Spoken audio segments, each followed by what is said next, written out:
All right, Bill, take it away. Hey, hello everybody. Bill Westlake here out of Atlanta, Georgia. I'm a 4-year cancer survivor so far, doing well on ALKtALK first line. I've been with the ALK-positive organization now for about close to 4 years and currently serve as board president. And we also have Amanda Nerstad, who might have a few things to share. She's currently vice president. We have a 15-member board, so we work very closely. We work a lot, just like you do in your community, just to make sure that we are, raising enough money for research, which is the mission of our organization. We are all here to improve the life expectancy and quality of life for ALK cancer patients worldwide. We are a global organization, so just know that. So I'm just going to real quick touch on before we get to an awesome ALK-talk this evening with Dr. Karen Schurgin. I just want to say that LCAM, Lung Cancer Awareness Month, is progressing very nicely in terms of fundraising. We have a 300,000 plus match that we're going to be applying. We have 37 teams with 40 team members. So it's very important. We have about a week left. We want a large push on everyone in their own communities, and setting up these fundraisers is very important. I would like to call out something very unique that ALK-positive has done, and big thanks to Ellie Urban. She has created these fundraiser ads, and they're so awesome because these fundraiser ads do a couple of things. They profile real survivors, right? And their families. So what it does is it says someone in this photo has lung cancer. And what's neat about that is it addresses the stigma. It shows photos of all kinds of diverse populations and people, but typically skewed towards the younger age than the typical lung cancer patient. So it also speaks to how active we are. So it really does shine a light on ALK-positive cancer patients are a lot different than the people that say need screening under NCCN guidelines. I'll tell you that. So the other thing it says is anyone can get lung cancer. So it's real important. If you want to participate in that, it's not too late. Just simply send an email to fundraising@alkpositive.org. And we'll make sure we can get your photo added onto this fundraiser ad. So it's real simple to do. The other thing is I want to highlight the newsletter. We sent out a newsletter for LCAM, and it was our most widely adopted and opened newsletter. It had loads of content. I won't go through all the details right here on this, but I want you to look at that and look for it in your email. And if you don't see it in your email, go to alkpositive.org and sign up. And it is our greatest communication tool because it takes a lot of the content that you might see buried in the support group, if you're part of the support group, and it actually, just kind of it becomes an easy read, and it's a really indexed nicely for you to get some good information, whether that's about our health and our care, whether it's about, resources that are offered for you, like the Second Opinion program. So just know that that's out there. And that's really all I wanted to say tonight. I wanted to say thank you for your participation in ALK-talk. Thank you for working hard, fundraising on our behalf and on everyone's behalf. And, thank you for being an advocate in your own way. We really appreciate it. Thanks, Bill. I'm going to go ahead and flip it over to Summer. Summer did a survey for us on the ALK-positive ALK-talk and trying to get an idea of what types of speakers we can bring to our forum. So Summer, can you give us a little update on what the results were real quick on that? Yes, I sure can. Thank you. Mark, putting me on the spot. Also, a reminder, everybody, that if you're just joining, that this is being recorded if you would like your camera off. And questions that you type throughout the night in the chat will be private. They'll either come to myself or Mark, and then we can share them. But So for the survey, thank you everybody that participated. We wanted to make sure that we were bringing you content and information that you wanted to hear about. Next time I can screen share the results, but number 1 and 2 were ALK experts and also research. So coming up next for our ALK talk, Colin Barton will be here talking about all the research that is happening. Sorry, Jackson wants to participate in our ALK talk. That's my son. So Colin will help us kick off the new year, catch everybody up with what's happening with research and some things that we'll be bringing you in the future. And then also close behind that were self-care and mental health. So that seems to be next up for what everybody wants to hear about. Self-care, everything from weight gain to edema to sunburn, and mental health with how do I cope with the holidays? Do I buy the shoes? Should I go to the dentist? What am I going to do with my mother-in-law who thinks I look great, but I can't get out of bed? So Mark and Gina and I have been busy meeting with different psychologists to be sure to bring you what you're looking for and the support that you need. So some things in the future you might find in a patient or a therapist panel. Sometimes we may have presentations that involve breakout rooms, and sometimes more just lecture style. So back to Thanks, you. Summer. Back to me. Our first psychologist to speak on ALKtALK works for Samaritan Counseling. She runs Samaritan Counseling. She provides our ALKtALK Healing Arts program with free art therapists and our Death Cafe moderators, which are fantastic. She's an art therapist herself. She's a professor at Wayne State University in Michigan, downtown Detroit. Roughly 70% of her patients, caregivers, she does grief counseling, are cancer patients. So I think that she's definitely qualified. She's been doing this for over 30 plus years, and she used to work for Carmano's Cancer Institute in Detroit. Welcome, Dr. Karen Schurgin, to our ALK talk. And during this ALK talk, we're going to be asking like 4 polling questions, and we're going to do the polling question, do Q&A, have some discussion, go on to the next question. So I think that some of this will be evolving organically, which is a great conversation.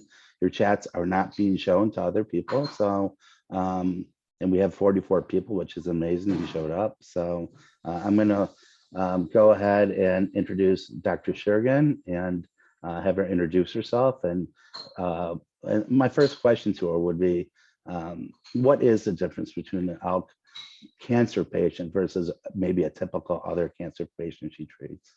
Or So maybe the difference between an ALK cancer patient and just a regular client is that ALK patients face life and death issues every single day. And so when I'm dealing with ALK patients and cancer patients with maybe more severe or life-threatening cancers, there's more similarities.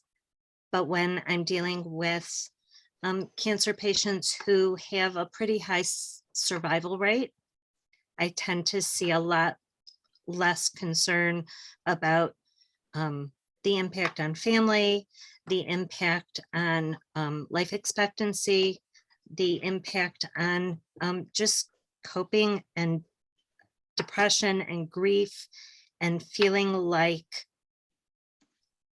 there are things to be worrying about, more things to be worrying about than maybe the regular person. so basically the unknown for us is that every 90 days we're getting screened, where your other patients don't have It's a that. it's a roller coaster.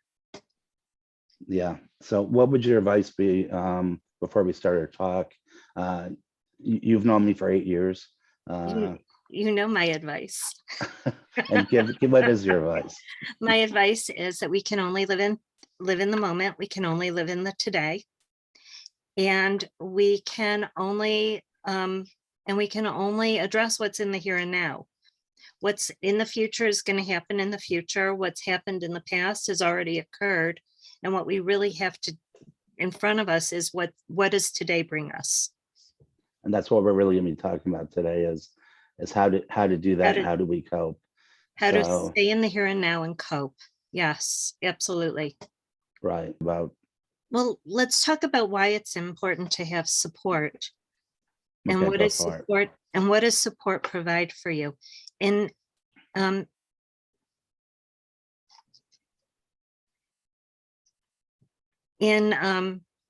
each of the support groups, different support groups are going to find or provide you with different. I'm looking and I'm seeing different. I was going to say different support groups are going to provide you with different types of support. A cancer support group may not provide you with the type of support that an ALK community is going to provide you with, because how you appear in the world maybe isn't the same as a cancer survivor who's undergoing chemotherapy. I think sometimes when an ALK survivor is walking into my office, the question is it, do they look like they don't look like they're. So let's talk about that. We don't look like we're sick. So you Yeah. and I have had many discussions about, I feel well and I look well, but every 90 days I'm going through. But you're going through it. Every 90 days you're going through it. So maybe an ALK community is going to provide more support in that way, or maybe the art therapy group is going to provide more support, the ALK art therapy group, where a traditional cancer support group is not, or maybe your friends are not going to get it. Your friends, maybe your family gets it more than some of your friends get it. Maybe there's certain people who are going to be more present for you than other people. And maybe people who you trust more. And trust is really, really important as you go through this. Having support in the form of people who you trust. And then what do you do about friends and family who, try to give you advice and they always say you look good, which is a common thing that most of us get. I would smile and say thank you and then move on, because that they're not living, well, they're not living this with you. Right. So but they are living with you though. That's the problem. So when you start to talk about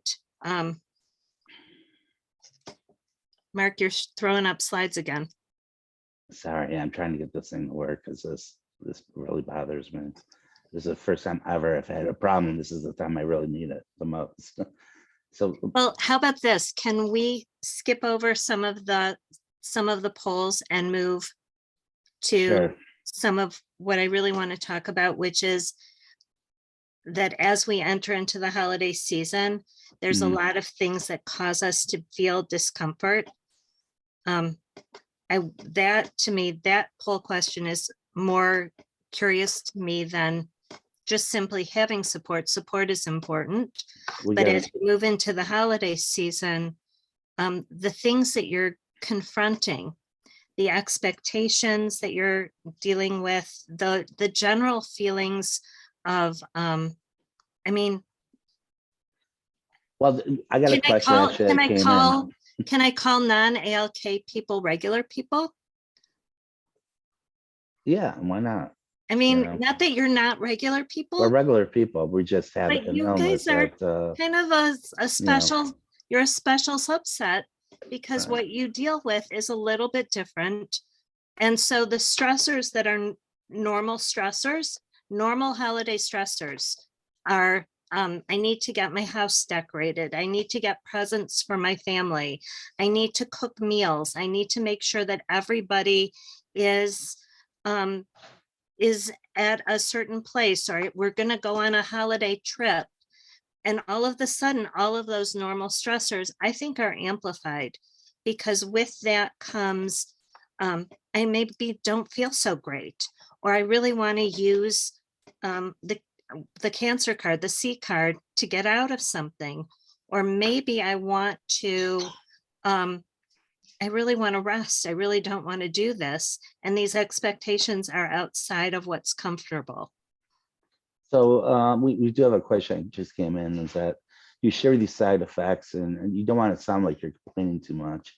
So what is that balance between, sharing them with others when someone says, how are you doing? And what do you say? I think it's important to be honest. And I think what I usually preface things with is, I usually say to you, do you want to, or I usually say to the groups that I talk with, do you want to preface the statement with, are you interested in hearing me say everything is fine? Or do you really want to know how I'm feeling? Is this an honest inquiry, or is this a social inquiry? And how do you know the difference?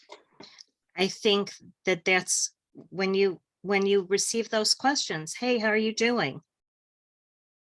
I think you say very quietly, is this an honest inquiry? Do you really want to know how I'm doing? Or is this a social inquiry? Do you want me to tell you I'm fine? But you want to say that out loud. You just sit there and in your head say that, and then No, it's fine. I would encourage saying that. I think it's important to be able to say, is this an honest inquiry? Do you really want to know how I'm doing?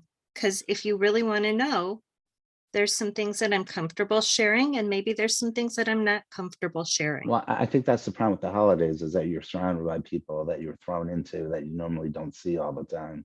So I think that in some cases, and then one of the polling questions came into, do you feel that I don't look the same as I did 2 years ago, or 3 years ago. And, sometimes I don't see people that I normally would see, but now I see them at Thanksgiving, and when it's any holiday. It could be a birthday party or anniversary or wedding of someone Or- else's, So then my question is going to be in response, what are you comfortable sharing? It's important to have some sense of what you're comfortable sharing. I have a canned response of, I feel good.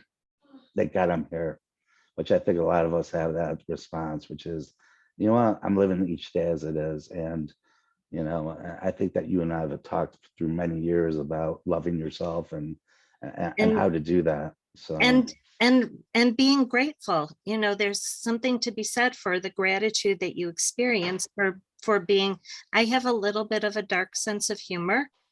And so my general response is, I'm always grateful for being on this side of the grass. I think a lot of us could say that, and unfortunately we're muted, but I most think of them would Ellen say is that. laughing at me. I'm always grateful being on this side of the grass. It makes me very, very happy. Right. And you see that constantly with your cancer patients or all of your patients. And the person that you see that's a caregiver and versus because I think we have probably some caregivers on this line too. So my caregivers, I think, are a little bit more sensitive, and they actually want to know the truth. Mhm.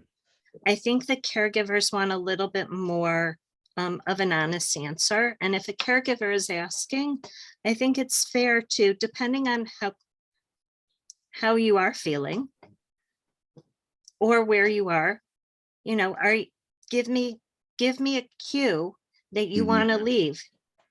As So a caregiver, as a support person and a caregiver, if my people want to leave, I need a cue. So what's our cue going to be that I'm going to get us out of here? Like a safe word of some sort. Yeah. Well, Get the hell and get me out of here. get me the heck out of here. Yeah, I'm tired. Yeah. I'd like to go home now. It was so nice to see everyone. And when I say now, I mean now, not in 5 minutes, not let's make a round around the room and say goodbye to everybody. Now, and that's okay. So I think that as a caregiver, the caregivers need to know how Mhm. you are actually feeling. We did get another question just popped in, and that's for the holidays are tough because my cancer anniversary is the week before. It always brings all the trauma associated with diagnosis, pushes the joy of the season to the side, is a balancing act, managing that, remembering trauma and participating in the holidays, which is weird because that's the same thing for me. Mine was Thanksgiving. So, That's a real issue, and that's a real concern. And I think that the people who are closest to you need to know that. And the people who are not close to you or who you don't want to share that with. But I think to know and be aware that that is a trauma, and you may not feel up to everything. You may want to take a little extra time with self-care. This may be the holiday that is not the big holiday that it was for, or it might be for other people. For you, if this is your anniversary holiday, cancerversary holiday, you may wish to turn this into maybe a little bit quieter holiday.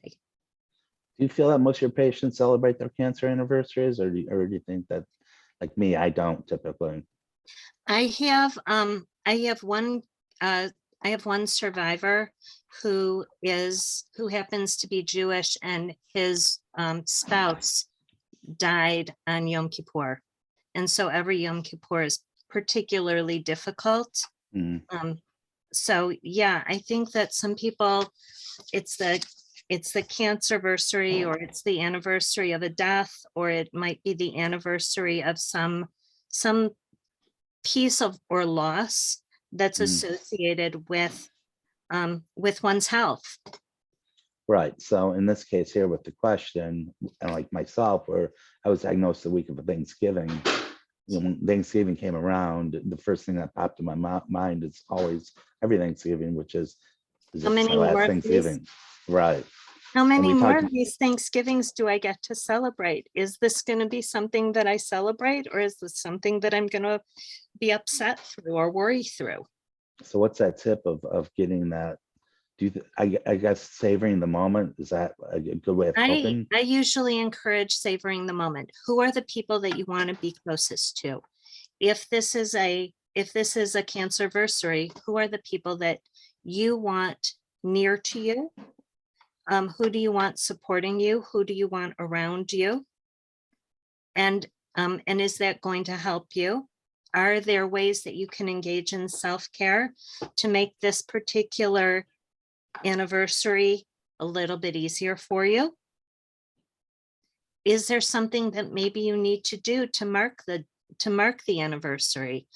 Some form of a ritual, some sort of significant way to acknowledge, because I think it's important to acknowledge these anniversaries. Why is that? What? Why is that? Why is that? Yeah. I think it's important to acknowledge anything that's significant to a person. If somebody is acknowledging that this is painful for them, why wouldn't you want to support them in acknowledging and supporting them through that? But is it more of a celebration than painful? I don't know. I mean, if you look Is at it? it, you Is told it? me, I'm putting you on the spot because you told me you should celebrate it. Why wouldn't you celebrate it? Why wouldn't you celebrate it? Well, with your Yeah. family and your children, I think it's important to make memories. Okay, so let's stay on that making memories thing, because I think that's pretty important. And The memories that you're making are not memories necessarily for yourself. They're the memories for the people that you're leaving behind. And I think that that's why it's important. I think the people that you're going to leave behind at some point in your life, cancer to me I always acknowledge that with non-cancer individuals. Non-cancer individuals walk through their life with no expiration date stamped on their foot, I call it a run-on sentence, where cancer patients tend to feel like they have an exclamation point at the end of their sentence. Death is something that we know is going to happen. Death is not something to shy away from. And at the same time, acknowledging that we're going to leave people behind, and it's going to be, I know I'm going to leave people behind. I don't know when that is going to be. And I think it's important that we acknowledge that that's our life, the way that we impact other people is significant to those other people. We are important to them, just as they are important to us. So yes, if you're going to put me on the spot, Mark, yes, it's important to make memories. All right, since we have no poll questions, I'm going to put you on the spot, and that is, so the exclamation point that we always talk about. I talk about, yeah, that exclamation point. One of the first questions you asked me is, do you have a bucket list? And I said, no, I don't. And you kept on asking me, do you have a bucket list? Do you have a bucket list? Are there things that you want Right. to accomplish? Are there things that are important to you? So going into the holidays, and when people sit there and the holidays are very, very special, anniversaries are special, birthdays are special. The meaning behind them is more for others versus yourself. Is that how They you're might looking be at it? meaningful for you. Mhm.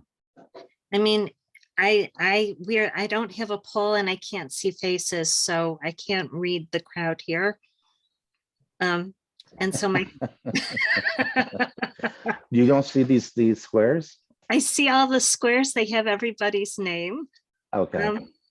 But I think that Well, the 30-something plus years of experience should say something to you. Okay, repeat your question. That's putting me on the The spot. explanation point that Yeah. you speak about constantly, you can tie it into like a bucket list of some sort with goals. Do you think it's important that your clients have goals of a long-term goal, or how would you? I think it's important that my clients have some idea as to how they want to live whatever time they have. I think it's important that they have some sense of how they want to make memories with the people around them. If there's something that they want to live to see, or that they want to do, or that they're concerned about, I think that's important to talk about. Yes. Talk about with their loved ones, or talk with someone in their inner circle, or With some, well, as a psychologist, I feel like it's something important to talk about in therapy. And then that might generalize to the external world. I often also ask, and what happens if you live longer than that exclamation point? I know, and that's why I normally don't say anything. I just think about it and say to myself, what? What happens if that next medication rolls in? What happens if this research turns into something that's going to positively impact your lifespan? What happens if it's more than 2 years? What happens if it's more than 7 years? What happens if it's more than 10 years? What do you want to do with this time? I'm getting people some idea of what I'm speaking about, and that is, you've seen me in 4 different treatments without chemo, so it's 5 treatments with chemo, right? And you see me in the ups and the downs, the peaks, the valleys, and all the craziness with my new drug, lorlatinib. And remember, I came in your office, I was laughing hysterically, and you knew something was up because I just got a new medication, and I was not acting quote unquote like myself. But so you've seen the ups and downs, and you've talked me off the ledge, I guess, or talked me up the cliff. So or talked to family members who were worried about you. Yeah, don't bring that into this ALKtALK, please. So let's just stick on the subject, and that is the peaks and the valleys. Well, that's part of Do part of acknowledge the what's valley. important is to acknowledge the valley as well as the peaks, to look at the times that are more difficult as well as and scary, as well as the times that are seemingly okay, where you feel all right, where it's okay to travel, where it's okay to spend time with. And then, some of what's unique in the here and now is that we're doing this all with the ever-present COVID virus lurking around us, and the fact that we're dealing with something maybe a little bit extra that you have to be more cautious with. Right, So, it's almost been 2 years as of March, so right. pretty significant. Summer, can you pull up the slide for the house slide? See if something works, because I think that's an important slide to show if we have the visual on So that. when we talk about, one of the things that I talk a lot about is that when we're progressing through these ups and the downs, we can live in any of 5 houses, and the 5 houses speak to your past, whether it's a painful past or it's a reminiscent past, our here and now, our worrisome future, or our exciting future. And so when we're living in the here and now, we're actually living in the moment. We're living in the what we can manage. I'm thinking about some examples of painful past, and painful past is the discomfort. I like that word, discomfort. The pain, the physical pain, the emotional pain, the depression that's associated with maybe some of the things that you just mentioned, diagnosis, the anniversary. Maybe it's reminiscent, maybe it's packed full of good memories, but we can't go back there. Or maybe our life is packed full of good memories, and back in the good old days when I was young and healthy. We have a lot of time that we spend in the worrisome future. I don't know what my next scan is going to show. I don't know what's coming up. Or we might be living a little bit in the exciting future. I'm feeling healthy and I so want to travel or do these things or celebrate these events or these life events. And so one of the things that I frequently will say to people, cancer patients and non-cancer patients alike, is how important it is to not spend so much time in the painful past and the reminiscent past, because with those places comes sadness and a lack of ability to change anything. To not spend so much time in the worrisome future or the exciting future, because with those 2 houses comes a lot of anxiety. And where we can actually live is in the here and now. Does that mean that we don't travel to all of those houses? Absolutely not. We always travel to all 4 of those other houses. But how important is it to always come back to the here and now, to be present, to live in the moment? So that requires mindfulness. So the going to the future requires anxiety, and you're trying to stay in the here and now, but you know that in the future, I know I have a scan on February 1st, right? I know I have no control over it. So it's really giving up the control of the future is what you're saying. Mm-hmm. So We your can't clients spend so much time there. We have to keep coming back to, okay, and what are we going to do about it now? What can we do about it now? How can we live through this moment and be in the present, even though we know that's coming? All right. So it's really letting go with what they say, surrendering, that big word that everyone uses all the time. So do you have any advice of the past, how, like relationships that we've had in the past, now all of a sudden we have this exclamation point, we have to go back and, how do you fix the past relationships that you might have had in your life? Do you not, because you have to stay in the present? Well, does the person with the past relationship want the relationship to be fixed? I think that it's nice to try and do that, but when you're fixing it in the now. You're not fixing it. You're not fixing the old relationship. You're creating a relationship with them in the here and now. Gotcha. So Right. even though that happened in that painful past, we're bringing it into the here and now and trying to make it healthier and better in the now. So my next slide would have been coping. So how would you go ahead and use these houses to cope with the what's coming up in the holidays, and any anniversaries, birthdays?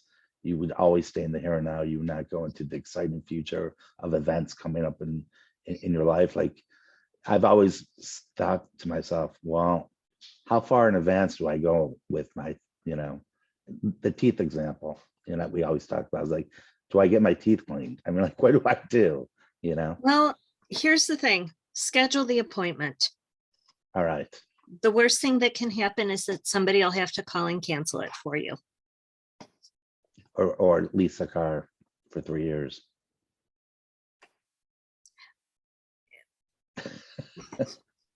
Yes? No? Is that the exciting future? I would buy the car. I would buy the shoes.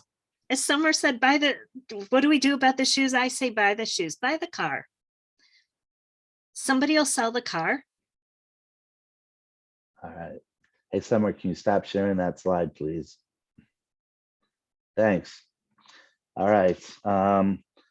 There is like the chat questions have to start coming in here. Hey, Mark, enjoy maybe a little bit about enjoying the now. The teeth question and the shoe question and the car question. Yeah.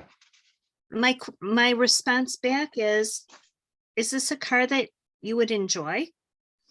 Oh yeah, I would enjoy it. It's just a matter of like what,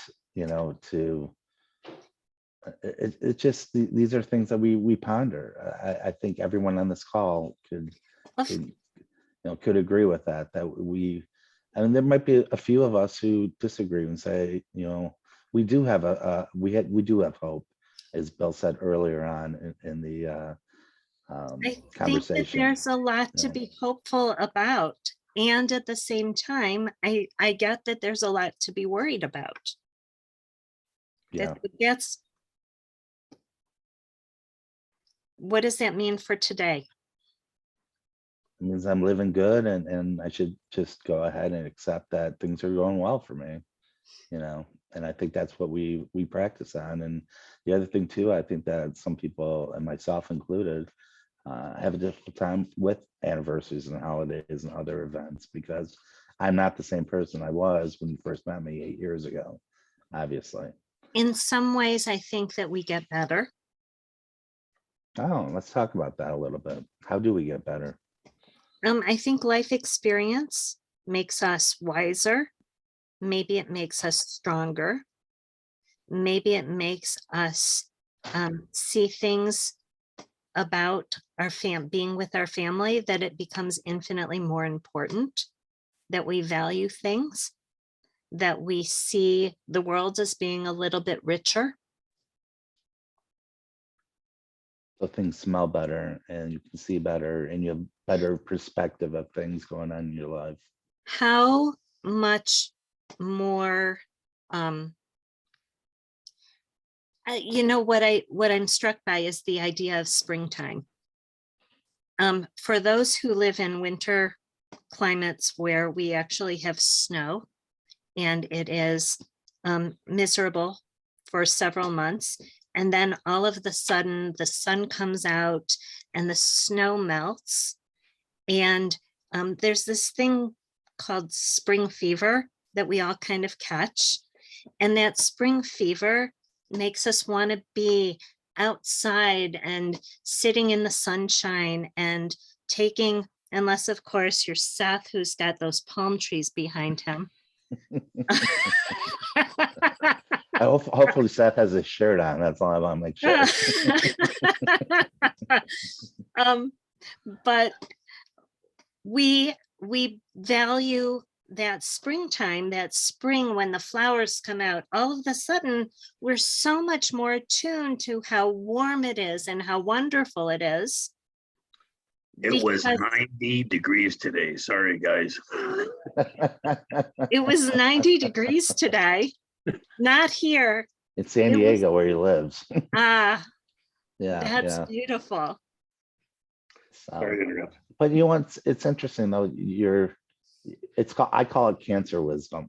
You know, it's I what agree. the perception that we have, and this group is so wonderful. And my damn questions, if they would be working, that my polling questions, you would see how the perspective of most of our people that share things on our site, how upbeat and the cancer wisdom that they carry, and it's really amazing. So just like Seth, we have a crowd that I think we can manage. So if you guys want to unmute, we can do that. I'm going to stop the recording.